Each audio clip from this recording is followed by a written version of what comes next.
Saya selalu tanamkan kepada mahasiswa gini, kalau misalnya kalian dikasih pilihan, apakah ketika saya kasih uang gitu ya, katakan saya dikasih modal 100 juta. 100 juta ini akan kamu gunakan untuk apa?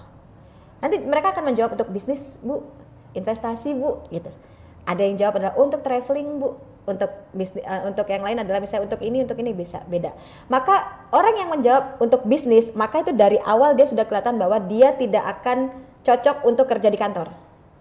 Karena dia sudah dari awal otaknya adalah bagaimana memutar uang 100 juta itu bisa kembali ke dia dengan jumlah yang jauh lebih banyak. Dan itu otak-otak pebisnis. Itu saya selalu pancingnya seperti itu. Tapi kalau misalnya 100 juta ini untuk apa ya? Untuk apa ya? Untuk umroh ya, untuk beli iPhone dan lain sebagainya. Oh, berarti cari passion lain, cari pekerjaan yang lain, jangan di situ.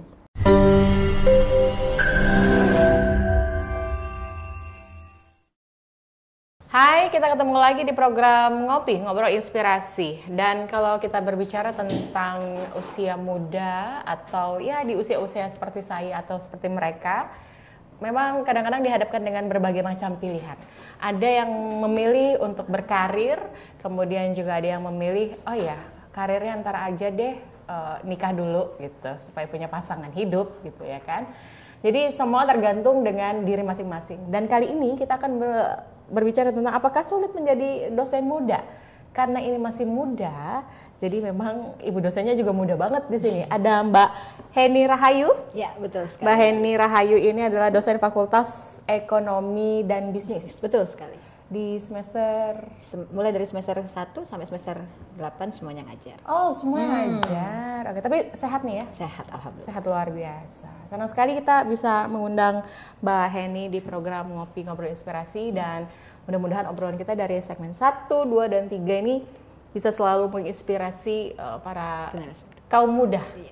Terutama perempuan sih, ya, perempuan betul. Ya, kalangan perempuan. Oke, kalau kita bicara tentang dunia kerja ataupun juga karir, ini kan memang satu pilihan ya. Betul sekali. Pilihan. Sebelum mengawali sampai di dosen ini, cerita dulu dong perjalanannya. Dari awal ya? Boleh. Jadi dari awal memang belum terfikir bakal jadi dosen. Ketika mahasiswa itu kok sebenarnya bakat itu terbaca oleh dosen saya tadinya. Hen, sepertinya kamu cocok deh jadi dosen gitu. Tadinya seperti itu. Akhirnya saya ditunjuk untuk jadi asdos. Cuman waktu itu saya punya mimpi adalah saya harus kerja di kantoran nih. Jadi waktu itu saya nggak langsung jadi dosen, tapi ngasdos sambil kerja di salah satu perbankan. Oh, oke. Sempat 5 tahunan lah gitu, 4 sampai 5 tahun. Sampai di satu titik decline, jenuh karena rutinitas yang gitu-gitu saja. Karena di perbankan itu kan pekerjaannya stagnan ya, maksudnya begitu saja rutinitas. Terus akhirnya saya melihat satu satu kesempatan baru yang bisa kayaknya harus mencari sesuatu yang nggak membosankan ya, karena basicnya saya moody. Kalau di kantor itu kan membosankan. Betul. Ya. Karena kita di dalam ruangan dan kemudian harus berhadapan dengan komputer, layar dan segala macam lainnya. Betul. Jadi kayak ada bosan deh pada tahun keempat, tahun kelima itu sudah mulai kayaknya harus mencari sesuatu yang baru nih gitu. Akhirnya waktu itu dihadapkan beberapa pilihan juga gitu kan, apakah harus jadi dosen ataukah jadi tetap di bank dengan apa ya, benefit yang secara finansial tentunya lebih gede ya dibanding jadi dosen waktu itu posisinya. Iseng-iseng ikut tes CPNS dosen dan ternyata ya memang rezekinya di situ, keterima. Tahun berapa tuh? 2017. Jadi 2017 begitu lulus S2, 1 bulan kemudian pembukaan tes CPNS, iseng ikut, keterima, ya udah akhirnya waktu itu saya decide untuk resign dari bank dan ambil dosen. Memang ini adalah satu mungkin udah destiny tapi juga dream ya. Dari awal saya melihat memang kalau jadi dosen kayaknya seru deh, tiap semester ketemunya anak-anak baru lagi yang menggemaskan gitu kan, auranya aura positif, jadinya kita juga ikut awet muda. Tapi di setiap pekerjaan yang kita lakukan itu kan selalu ada tantangan. Tantangan Betul. apa yang dihadapi sama Mbak Heni? Oke, yang jadi dosen. Betul. Yang pertama gini, karena ada satu gap generation yang harus dihadapi, karena saya ngajarnya itu kan mulai dari Gen Y sama Gen Z, dan itu saya sempat ngajar di Gen Y ya, jadi artinya di seumuran di usia saya sempat mengajar, saya bahkan ngajar yang lebih tua. Karena saya ngajar, sebetulnya saya sudah doktor. Jadi saya ngajarnya itu di S2 juga ngajar. Usia berapa sih? Sekarang baru 30. Aduh, 30 udah dokter. Iya, saya dokter di usia 28 waktu Saya itu. juga dokter. Iya. Spesialis kejiwaan. Jadi iya, jadi iya, agak susah loh kalau itu. Kalau ekonomi kan berkaitan dengan angka. Bener. Kalau jiwa ini kan kita harus iya, menghadapi orang gitu. menghadapi orang gitu. Jadi kayaknya waktu itu tantangannya justru ketika mengajar yang usianya di atas saya ya. Apalagi kalau ngajar S2 itu sudah selevel manager, supervisor yang kuliahnya, dan itu justru jadi satu tantangan yang kita yang buat kita harus gimana ya cara ngadepinnya, karena kan nggak bisa di treatnya itu seperti memperlakukan anak-anak muda kan yang bisa diatur gini gitu. Tapi kalau misalnya Gen Z ya susah juga sih di treatnya, karena mereka itu kan kayak apa ya? Di satu sisi kalau dikasarin mereka nggak suka sama saya, which means itu akan ngelit mereka untuk nggak suka mata kuliahnya, nggak suka belajarnya, ilmunya nggak akan masuk kalau saya galak. Tapi kalau misalnya saya terlalu lembek atau terlalu sayang sama mereka, itu mereka jadinya seenaknya. Nah di situ seninya jadi dosen itu adalah bagaimana saya harus tahu tarik ulurnya, kapan ngemong mereka, kapan saya galak. Kalau memang mereka ya buat kesalahan berarti harus galak. Jadi di satu sisi mereka tetap feel comfortable with me, tapi mereka juga terlalu segan untuk melanggar aturan ketika di kelas saya gitu. Jadi tantangannya mungkin agak tricky dalam memperlakukan mahasiswa sekarang itu, karena mereka tipe yang itu kalau yang Gen Z. Gen Z benar, karena tipenya adalah mereka nggak bisa kasarin. Mereka ini terlalu manja. Betul, terlalu manja, terlalu sensitif. Makanya kadang kalau misalnya dimarahin orang tua sedikit, itu sudah langsung larinya ke mental health. Aku kayak terganggu nih. Agak lebay ya kalian ya. Dan itu bener, Gen Z itu gitu. Jadi makanya kalau sama mereka jatuhnya saya nggak bisa memperlakukan mereka seperti dosen dan mahasiswa. Saya harus treat mereka seperti kakak dan adik. Dengan begitu mereka bisa merasa nyaman, merasa oke, saya maunya di kelas Bu Heni aja, karena saya maunya sama Bu Heni aja, saya maunya dibimbingnya sama Bu Heni aja. Kenapa? Karena Bu Heni, mereka merasa bahwa saya bisa memperlakukan mereka, I can treat them equally. Jadi diperlakukan sama, kayak seumuran, padahal ya gapnya lumayan lah dari saya, lumayan jauh lah ya maksudnya. Tapi saya nggak pernah memposisikan bahwa saya dosen, saya dokter, kalian mahasiswa belum jadi apa-apa, nggak. Mostly bahkan di Instagram saya itu mostly saya lebih akrab dengan mahasiswa dibanding sama rekan sesama dosen. Lebih akrab sama mahasiswa dibanding sama rekan sesama. Itu agar enak aja gitu ya. Betul. Karena hubungannya itu. Karena hubungannya supaya ketika relationship engagementnya itu sudah jalan sama mahasiswa, itu kita mau arahkan mereka kemana aja itu gampang. Mau dikasih apa aja, dikasih tugas apa saja, dikasih project apa saja, mereka tidak akan merasa bahwa mereka sedang diperintah. Mereka tidak merasa bahwa mereka sedang dibebani gitu. Jadi jatuhnya adalah seperti ini saya diajarin sama salah satu dosen saya dulu. Karena beliau kebetulan kuliahnya di luar negeri, dan supervisornya, profesornya di luar negeri, di Inggris waktu itu adalah mengajarkan kepada beliau bahwa kalau mau mendapatkan hati mahasiswa itu jangan diperintah. Oke. Jadi harus get the heart ya. Jadi dapatkan dulu hatinya mereka, maka kamu akan bisa mendidik mereka dengan mudah gitu. Dan itu dilakukan oleh beliau kepada saya ketika saya jadi mahasiswa, dan itu saya implementasikan kepada mahasiswa saya gitu. Dan tidak semua dosen juga bisa mengimplementasikan hal-hal tersebut kepada mahasiswa. Betul sekali. Jadi banyak sebenarnya nggak, kalau semua dosen seperti saya juga bahaya juga, artinya nanti mahasiswa tidak tahu mana yang harus dilakukan, sopan santun dan lain sebagainya. Jadi ada memang attitude itu tetap nomor satu. Jadi memang ada kalanya dosen seperti saya, karakter saya diperlukan, tapi ada juga dosen dengan karakter yang tegas, yang terlambat 5 menit terlambat 5 menit langsung kunci, itu adalah punishment kamu bahwa kamu tidak memiliki manajemen time management yang bagus.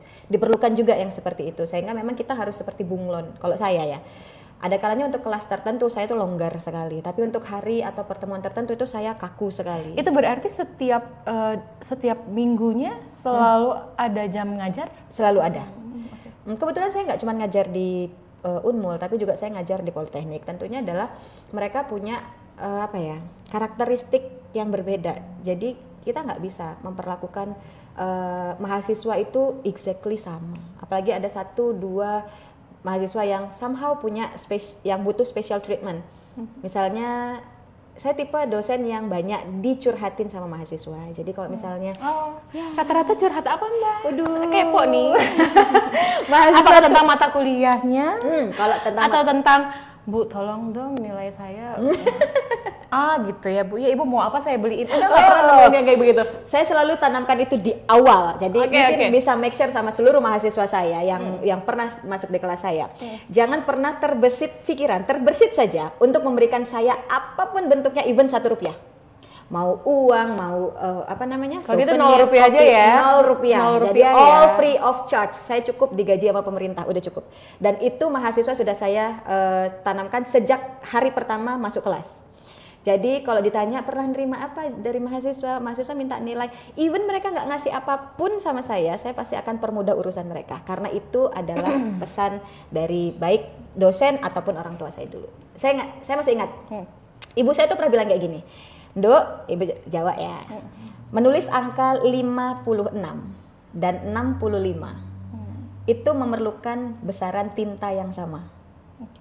Ya kan? Ya tinta yang keluar, mau kita tulis 56 atau 65, itu tintanya yang keluar sama. Tapi 65 anak orang nggak perlu ngulang semester depan karena lulus C, paling tidak kan ya. Tapi kalau 5 dulu yang kamu tulis, 56 means dia nggak lulus mata kuliah, dan atas itu orang tuanya harus menunda selama 1 semester atau 2 semester wisuda anaknya. Padahal tinta yang saya keluarkan itu exactly sama. Makanya selalu pesan ibu saya almarhum, mudahkanlah semua urusan orang lain. Kamu berurusan sama mahasiswa, mudahkanlah urusan mahasiswa itu. Maka ya seperti yang agama kita ajarkan kan, maka Tuhan pasti akan mempermudah urusan. Jadi saya selalu bilang sama mahasiswa, untuk lulus di mata kuliah saya itu nggak perlu Tupperware, nggak perlu kopi nggak perlu ngajakin makan siang bareng atau dinner gitu. Kalau ada yang seperti itu justru malah saya nggak lulusin. Kalau ada yang berani seperti itu, karena saya sudah camkan di awal adalah since kalian lalu kemudian respon dari mahasiswa setelah diberitahukan hal-hal yang seperti itu dari Mbak Heni gimana? Nggak berani. Akhirnya mereka sudah tahu bahwa oke, kalau berurusan sama Bu Heni kuncinya cuma satu, rajin di kelas. Kalau mau lulus itu aja. Jadi saya berusaha, saya diajari untuk jujur, tidak mengambil haknya orang. Gini loh Mbak, mahasiswa itu kan belum kerja ya. Iya kan, mahasiswa itu belum kerja, nggak punya uang, orang tuanya mostly ya, walaupun ada juga yang bisnisnya banyak juga. Artinya mereka itu sudah dibebani, dan atas itu saya kan digaji dari SPP-nya mereka kan. Seharusnya kan saya yang traktir mereka ya, ada saya yang berpenghasilan, mereka enggak gitu. Jadi kok kayak nggak pantas gitu kalau mahasiswa ngasih dosen. Nah ini kita baru-baru juga mendengar dan juga menyaksikan di beberapa televisi yang lagi ramai sekali tentang biaya. Betul. Biaya kuliah yang wow ini sangat fantastis. Betul. Gitu ya. Kasihan bagi mereka mungkin yang juga orang tuanya dengan penghasilan yang di bawah rata-rata begitu ya. Dan kalau melihat fenomena yang saat ini memang lagi rame-ramenya, tanggapan dari Mbak Heni sendiri sebagai dosen yang kemudian juga ini akan berkaitan langsung dengan para mahasiswa yang memang benar-benar ingin menempuh pendidikan. Betul. Kalau bisa cepat, ngapain harus lama-lama kan begitu ya? Betul. Ini kan juga satu fenomena yang kita sendiri juga melihatnya sebenarnya sedih. Bener. Sedih. Tapi mungkin ada alasan-alasan tertentu kenapa biaya tersebut harus muncul dan kemudian itu sangat fantastis begitu ya. Jadi gini, sekarang kalau saya melihat pendidikan tinggi bukan hanya dilaksanakan dalam rangka untuk mencerdaskan anak bangsa, tapi kalau saya ngeliat sekarang kok jadinya larinya ke bisnis. Makanya ada beberapa perguruan tinggi yang akhirnya adalah yang tadinya berfokus kepada kualitas SDM gitu ya. Tapi kalau sekarang saya ngelihatnya adalah bagaimana cara mereka juga tidak hanya membangun SDM yang berkualitas, tetapi juga bisa menghasilkan income ya bagi universitas atau institusi gitu ya, yang nantinya juga akan nanti juga akan pengembangan SDM seperti dosen, tendik dan lain sebagainya, yang tidak bukan juga itu nanti akan larinya ke mahasiswa juga. Itu yang pertama. Kemudian kalau saya lihat besaran SPP itu kan sebenarnya kita sudah menggunakan sistem uang kuliah tunggal UKT. Artinya bagi mahasiswa yang orang tuanya memang dirasa dia mampu gitu ya, karena kan sekarang penentuan UKT itu adalah berdasarkan income orang tuanya. Kalau sekiranya adalah, katakanlah misalnya UKT itu ada UKT level 1 sampai dengan level 5 misalnya. Level 1 misalnya 500.000 sampai di level 5 let's say untuk fakultas ekonomi ya. Misal 500.000 sampai dengan 4 sampai dengan 6 juta misalnya. Ada range-nya. Nah, menentukan apakah mahasiswa ini layak untuk level 1, level 2, level 3, level dan seterusnya itu depends on income dari orang tuanya. Bisa dilampirkan dari sisi penghasilan betul orang tua. Makanya ketika mendaftar itu harus melampirkan slip gaji, rekening listrik. Jadi harus ditimbang income dengan pengeluarannya setiap bulan sehingga kira-kira si mahasiswa ini orang tuanya akan mampu bayarnya berapa sih gitu ya. Saya rasa dengan sistem UKT ini sistem subsidi kan ya, artinya yang bayar 500.000 ya sebenarnya nggak mungkin kuliah bayar 500.000, tapi faktanya ada gitu ya. Tapi ini kan ditutupi oleh mahasiswa yang bayarnya jutaan tersebut gitu loh. Jadi dia sistem subsidi silang gitu loh. Nah, menurut saya saya kurang tahu kalau di fakultas lain dan di universitas lain ya. Tapi kalau setahu saya di Unmul, di FEB itu masuk dalam kategori kampus dengan fakultas ekonomi ya. Di seluruh Indonesia itu kita yang paling murah. Karena kita masih ada SPP yang level 1 itu sekitar 500 sampai 1 juta dan itu di kampus lain hampir nggak ada sudah. Ya. Itu di Unmul? Di Unmul. Untuk yang ekonomi. Makanya artinya di luar dari ekonomi ya rata-rata ada juga yang seperti itu. Makanya kan disesuaikan lagi dengan ini. Tapi seperti misalnya kedokteran ya nggak mungkin lah ya. Karena kan memang kita paling tahu kalau kedokteran itu dengan biayanya ya sudah lah ya. Betul, karena biaya yang dikeluarkan oleh mereka juga gede gitu, praktikum dan lain sebagainya. Sebenarnya kalau di ekonomi kan nggak terlalu banyak praktek sehingga ya uang segitu tuh sebenarnya cukup untuk kita sebagai sebagai dosen atau sebagai tenaga pendidikan. Toh kita juga sebenarnya kan sudah digaji negara kan. Ya kan kita kan PNS yang bagi ASN ya. Jadi menurut saya adalah dari case yang ini saya sebagai seorang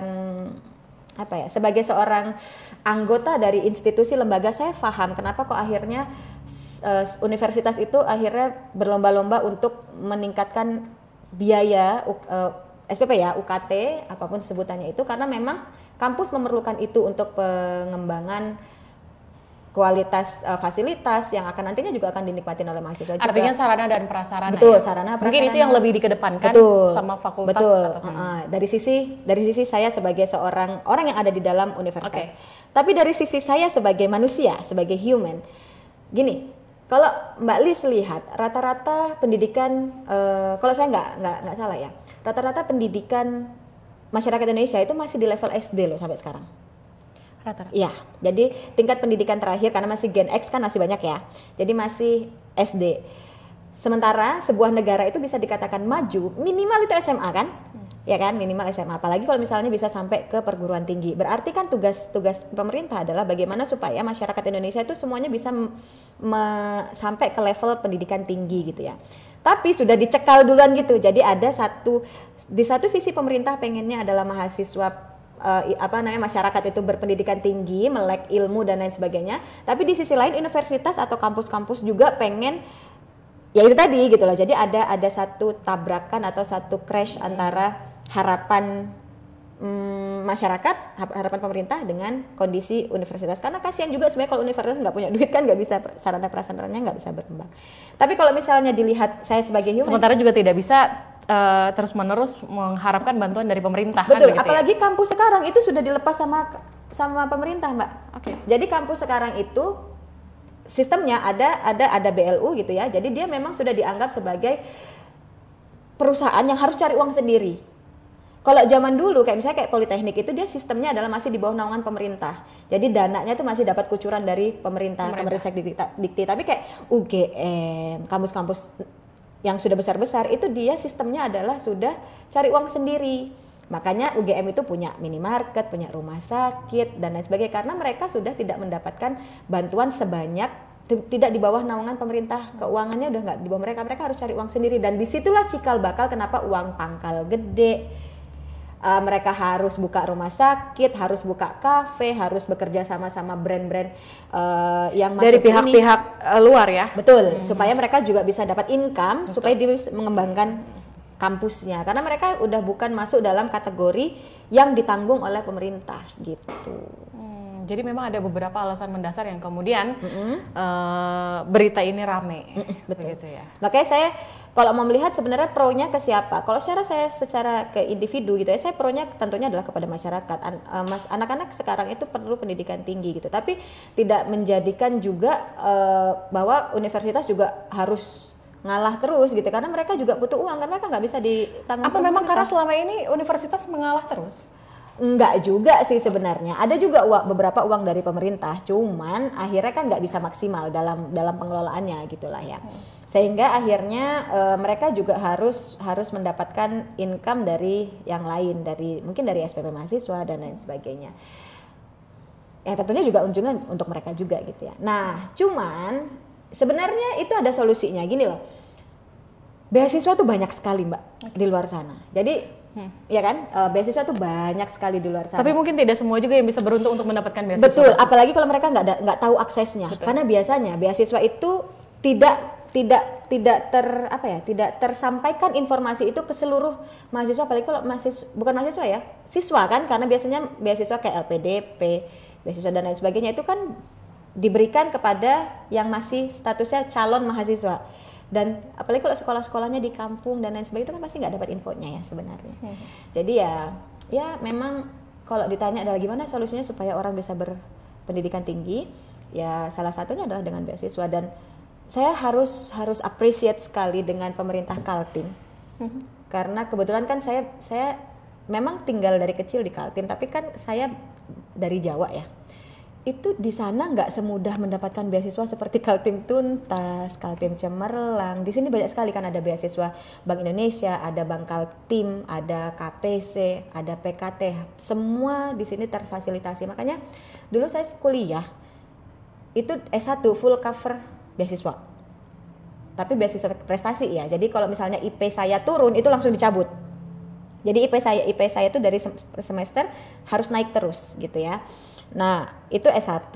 S2 saya tidak berbeasiswa karena waktu itu statusnya saya pegawai BUMD kan nggak boleh dapat beasiswa. Kemudian S3 saya juga dapat beasiswa, begitu S3 saya dapat beasiswa dari Kaltim Tuntas dan itu lumayan sekali. Kaltim Tuntas itu saya dapat di cover selama 4 semester. Padahal per semesternya saya harus bayar SPP sekitar 20 sampai 25 juta. Dan itu kan luar biasa, saya bisa dapatkan itu gitu ya. Belum lagi mahasiswa kedokteran, profesi dan lain sebagainya itu bisa dapatkan itu gitu ya. Jadi artinya kalau saya melihat pendidikan sekarang untuk pendidikan tinggi itu khususnya di sekitar wilayah Samarinda ya, itu menurut saya nggak ada lagi alasan kenapa orang itu nggak bisa berkuliah gitu, karena pemerintah kita itu menyediakan beasiswa yang luar biasa. Artinya sudah memberikan sarana. Betul. Dan juga prasarana, fasilitas lah ya, sudah memfasilitasi itu untuk semua kepada calon-calon mahasiswa. Betul. Dan juga mahasiswa gitu ya. Iya, betul. Jadi tidak ada alasan kalau bagi mereka yang tidak melanjutkan pendidikan yang lebih tinggi lagi gitu. Oke, di sini ada kopi Mbak Heni, boleh disantap dulu. Kita harus jeda dulu ya, jadi harus istirahat ya. Supaya nanti apalagi sih yang mau dibahas gitu ya kan, kita harus jeda dulu. Oke, tetap bersama kami.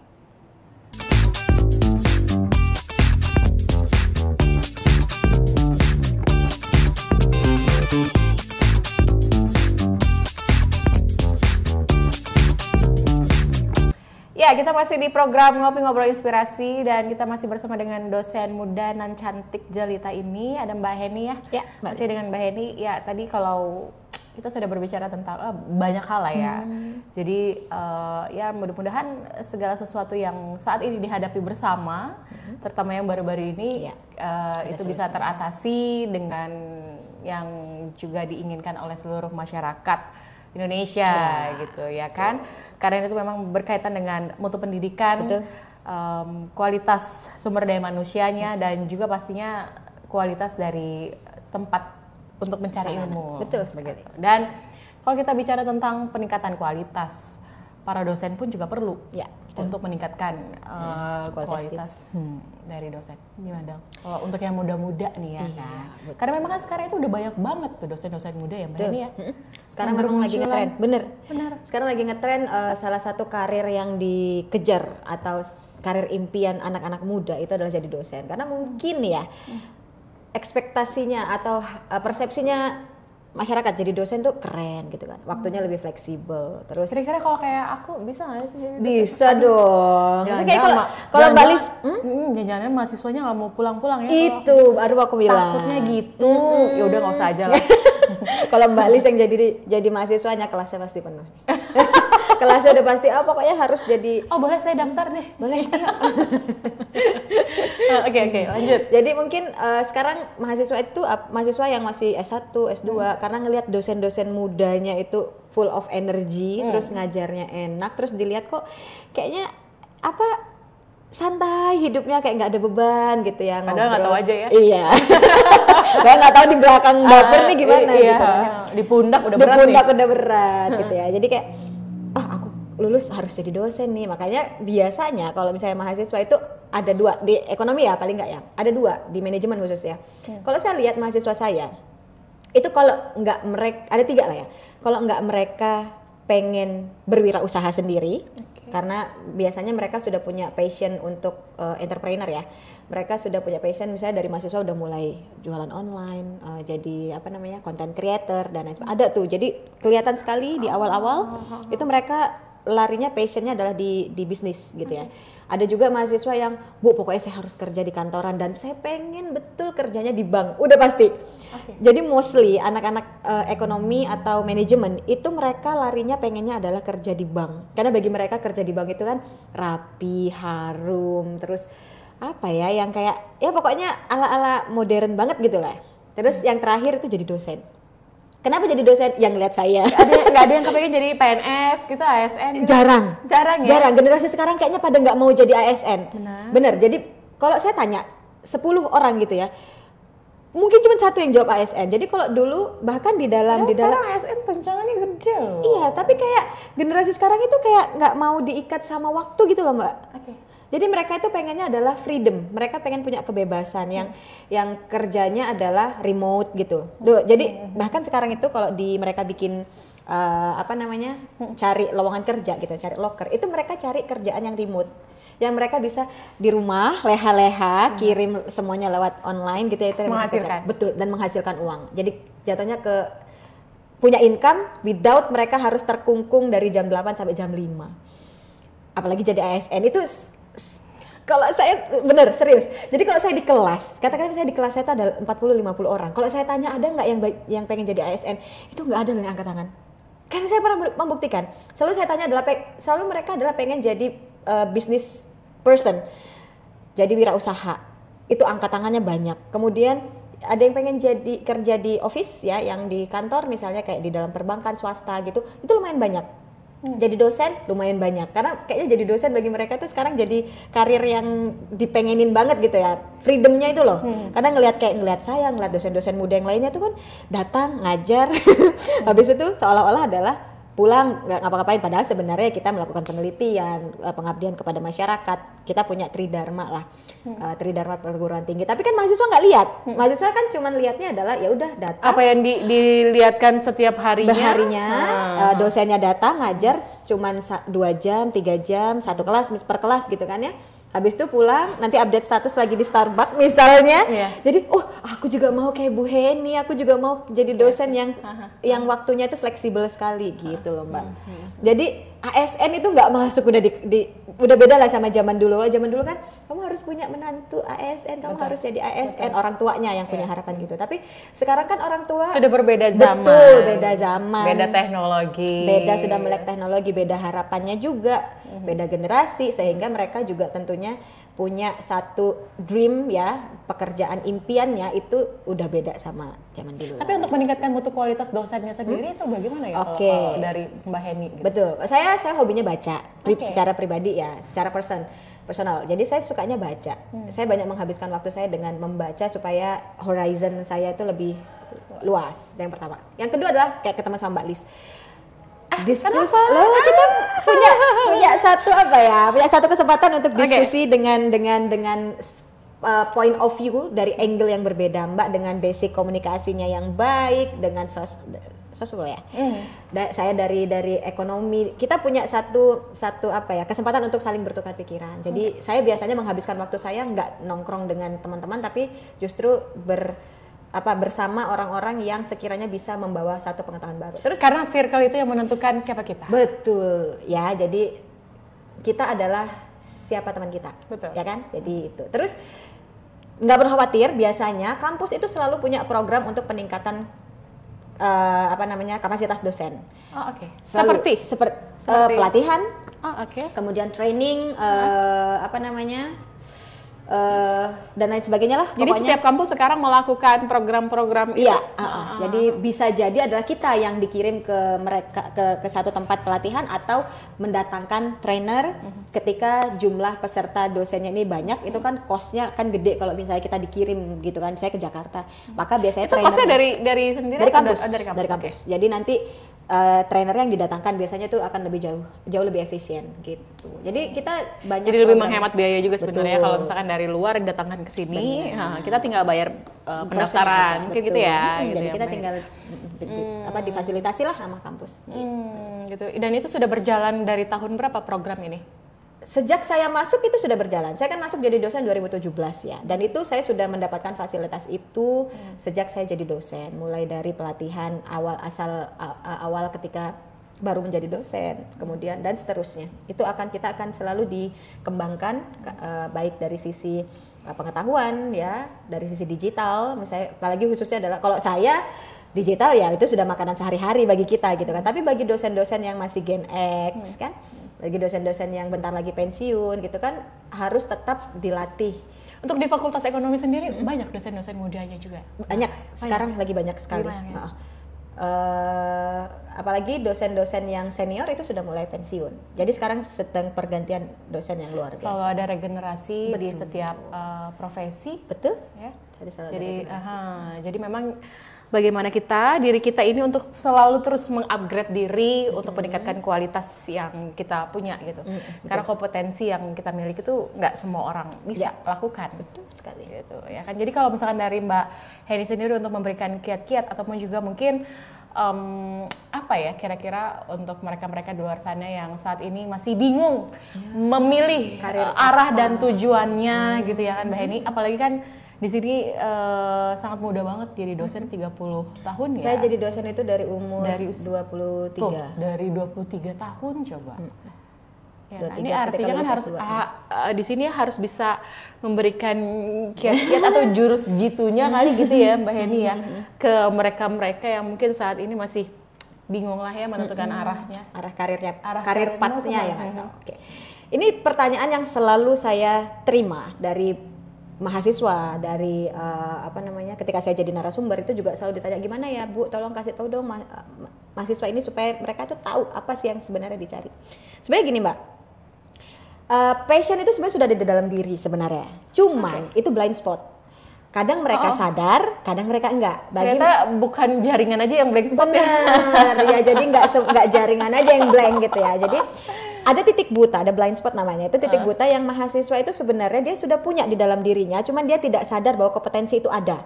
Maka bagi mahasiswa yang bisa merasa, itu lucky them gitu ya, mereka beruntung. Tapi ada juga dia yang memerlukan orang lain untuk menyadari bahwa kamu cocoknya di sini, dan itu terjadi di saya. Jadi saya tuh menyadari kapasitas saya, menyadari kompetensi saya itu ada di mengajar, itu justru adalah dari orang lain. Ketika tadi saya katakan bahwa dosen saya bilang, Hen, kamu kayaknya cocok, passion kamu kayaknya di sini. Saya sampai waktu itu bertanya-tanya, masa sih gitu. Ternyata pas saya coba, saya menikmati sekali. Nah, jika belum menemukan orang yang seperti itu atau menemukan sosok yang seperti itu, maka kita harus banyak berkomunikasi dengan orang lain, harus menghabiskan banyak waktu dengan orang lain, harus banyak mengasah diri supaya tahu sebenarnya saya ini sukanya ada di mana. Tadinya saya berpikir bahwa kerja di kantoran, di bank itu adalah passion saya loh. Karena menurut saya adalah tadi harum, wangi, berangkat pagi pulang masih harum dan lain sebagainya. Ternyata bukan itu yang saya cari gitu. Jadi memang somehow kita harus mencoba dulu, trial and error gitu kan ya. Akhirnya sampai ketemu bahwa ini passion saya gitu. Terus gimana sih caranya? Saya selalu tanamkan kepada mahasiswa gini, kalau misalnya kalian dikasih pilihan, apakah ketika saya kasih uang gitu ya, katakan saya dikasih modal 100 juta. 100 juta ini akan kamu gunakan untuk apa? Nanti mereka akan menjawab untuk bisnis, Bu, investasi, Bu, gitu. Ada yang jawab adalah untuk traveling, Bu, untuk bisnis, untuk yang lain adalah misalnya untuk ini bisa beda. Maka orang yang menjawab untuk bisnis, maka itu dari awal dia sudah kelihatan bahwa dia tidak akan cocok untuk kerja di kantor. Karena dia sudah dari awal otaknya adalah bagaimana memutar uang 100 juta itu bisa kembali ke dia dengan jumlah yang jauh lebih banyak, dan itu otak-otak pebisnis. Itu saya selalu pancingnya seperti itu. Tapi kalau misalnya 100 juta ini untuk apa ya? Untuk apa ya? Untuk umroh ya, untuk beli iPhone dan lain sebagainya. Oh, berarti cari passion lain, cari pekerjaan yang lain, jangan di situ. Nah, kemudian kalau saya tanya, itu pertanyaan selanjutnya. Jadi tes pertama adalah dari situ, Mbak. Saya selalu nanyanya gitu. Kalau kalian dapat uang 50 juta, 100 juta, uangnya untuk apa? Maka ketika mereka menjawab adalah untuk bikin sewaan, untuk buka bisnis, berarti ini kelihatan sekali bahwa pakemnya, patternnya, polanya adalah pola wirausaha. Polanya adalah pola business person. Tapi bagi mereka yang untuk beli handphone dan lain sebagainya, oh ini saya sisihkan dulu nih. Saya sisihkan dulu. Bukan berarti mereka nggak kepake. Nanti akan ada pertanyaan lanjutan. Ini yang ini paling tidak adalah yang bagian kiri ini sudah terseleksi, mereka adalah passionnya ada di bisnis. Sisanya nanti akan saya tanya lanjutan. Ada pertanyaan lanjutan. Oke. Bagi kalian yang tadi jawabnya nggak bisnis ya. Bagi kalian, menurut kalian kerja yang keren itu yang ada di kantor atau yang remote? Ya, maka jawaban mereka pasti akan berbeda. Karena kan yang kerja di kantor angkat tangan. Nah, ini berarti orang-orang yang bisa ikut aturan perusahaan. Berarti dia cocok jadi karyawan. Sementara yang remote jawabannya, maka ini tidak disarankan untuk kerja di kantor. Karena dia pasti akan bermasalah dengan lingkungannya. Gak bisa diatur kan? Karena dia tipenya adalah yang tidak bisa diatur, yang tidak suka mengikuti arahan orang lain, dan dia punya prinsip hidup yang lain. Tidak ingin diperintah. Ya, tidak ingin diperintah. Jadi salah satu alasan saya menjadi dosen adalah karena saya punya karakter itu.